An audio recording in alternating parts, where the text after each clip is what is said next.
This week, the 6 key ideas for entrepreneurial success from the guy who invented Cup Noodles Ramen. Seriously.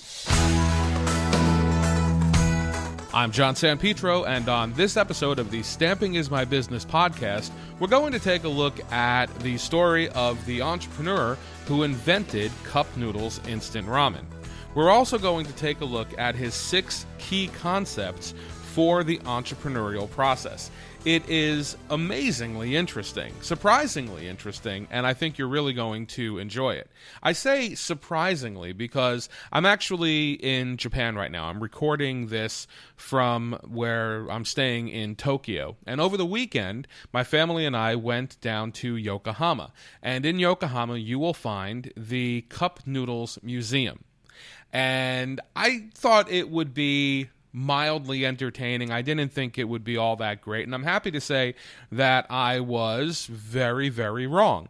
Not only was the museum itself incredibly entertaining, but the story of the entrepreneur who invented cup noodles is really quite fascinating, inspiring, and just a great entrepreneurial lesson for all of us. The person who invented Cup Noodles Ramen is a gentleman named Momofuku Ando, and he invented cup noodles in 1958. Actually, they weren't in cups at that time. They were in little plastic bags, and this was really a byproduct of World War II. Food was very scarce after World War II when Ando was a child, and he remembered people adding water to hardened noodles, and just, that was that was their food. That was what they ate. And so in a little shed behind his house in Osaka, Japan, he started to work on this invention to quickly make ramen at home by just adding hot water. And he was a serial entrepreneur like so many of us, and a lot of his business ideas failed. And he really worked on this idea. At the museum, there's actually a replica of the shed where he used to work. They say he only slept maybe 4 hours a night and didn't take a day off for an entire year. But at the end of that process, he did come up with a way to freeze, not freeze dry, but to dry out fried noodles so that when they were reconstituted, they were soft and they didn't taste really rubbery or anything like that. And it was called chicken ramen. In fact, at some point, it was just called magic ramen. And it became a huge success in Japan. Then in 1971, when Ando went over to the United States, he realized that a product like this would not work in America because most people didn't have chopsticks and they weren't throwing noodles into bowls. What he observed, though, was that people were taking the little blocks of noodles and breaking them up and putting them in like a coffee cup and then pouring hot water into the coffee cup. And so he realized that if he wanted the noodles, the cup noodles, to be successful, or the noodles to be successful, he would have to change the packaging, change the way that basically the whole process went. And so that's when he invented cup noodles. This was 1971, and the rest is history.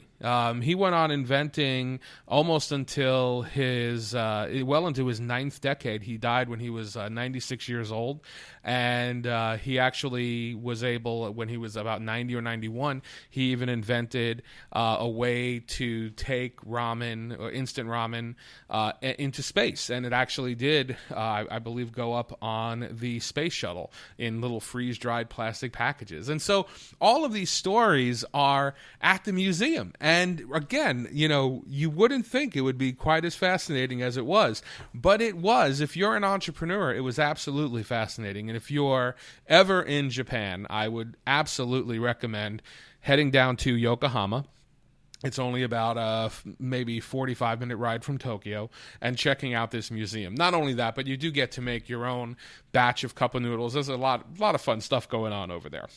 The other thing that was really neat about the museum and about the story of Momofuku Ando was his 6 creative thinking boxes. And this was the creative process, the entrepreneurial key ideas that he sort of went through whenever he was inventing. And these entrepreneurial ideas, I think, are fantastic. And I just wanted to share them all with you. I wanted to share the 6 key ideas with you. Key idea number 1 was to discover something completely new. And he always said, seek things that the world has never seen that would be nice to see. And I know that sounds like it can be very difficult to do, and clearly even back in 1958, he was spending all of his time in that little shed and sleeping 4 hours a night before he was able to come up with something. But those are the ideas, the ones that are first to market, that can be very, very successful. Discover something completely new. Number 2 was find hints in all sorts of places. There are inspirations that spark new ideas all around you, just waiting to be found. And that's kind of where the story of how he went to America in 1971 comes into play. And he saw that the Americans were breaking up the noodle blocks into little cups and pouring hot water in there.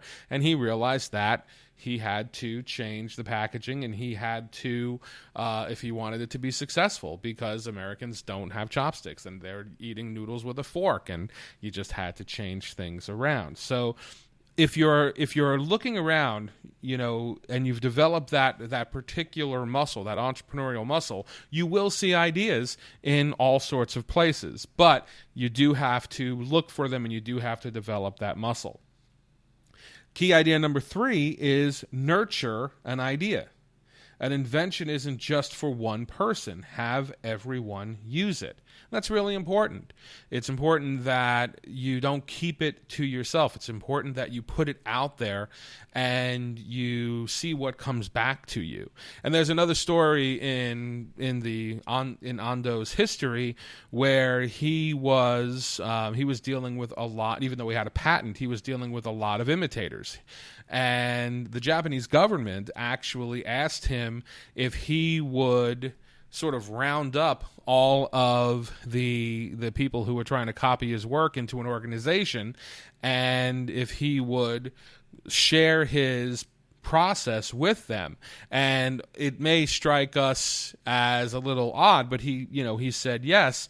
And, it was really for the betterment of the entire industry, for the betterment of the country. But also, in doing so, he was also able to get a lot of feedback. And this is, the whole mastermind concept, right? This is where that whole concept comes from, where you recognize that if you are part of a group of people who are all committed to one goal, then you will achieve together far more than you can ever achieve separately. And that's where nurturing an idea comes from.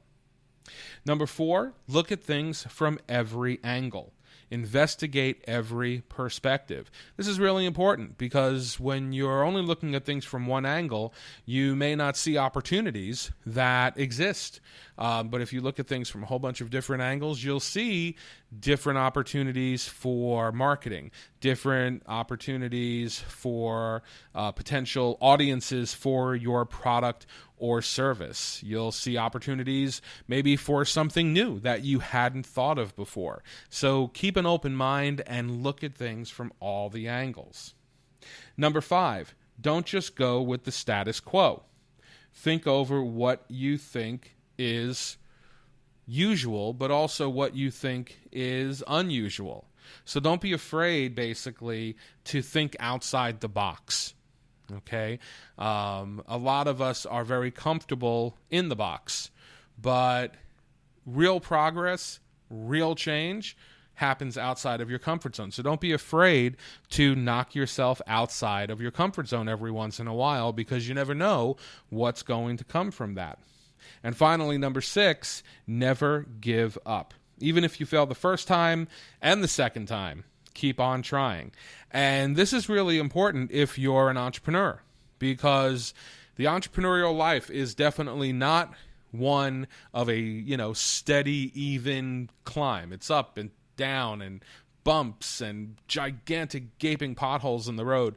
And if you're not ready and willing and able to roll over all of those things, then it's going to be very difficult for you to succeed. So you have to keep trying. You have to persevere. Be persistent. Be consistent. Don't ever give up. So those are the 6 key ideas, the 6 key entrepreneurial ideas from Momofuku Ando, the guy who invented cup noodles. And there's a wall in the museum that is just thousands of different packages and flavors of cup noodles over the decades. It's amazing just how successful he was. But don't forget that before he was incredibly successful, he failed at every single thing he did.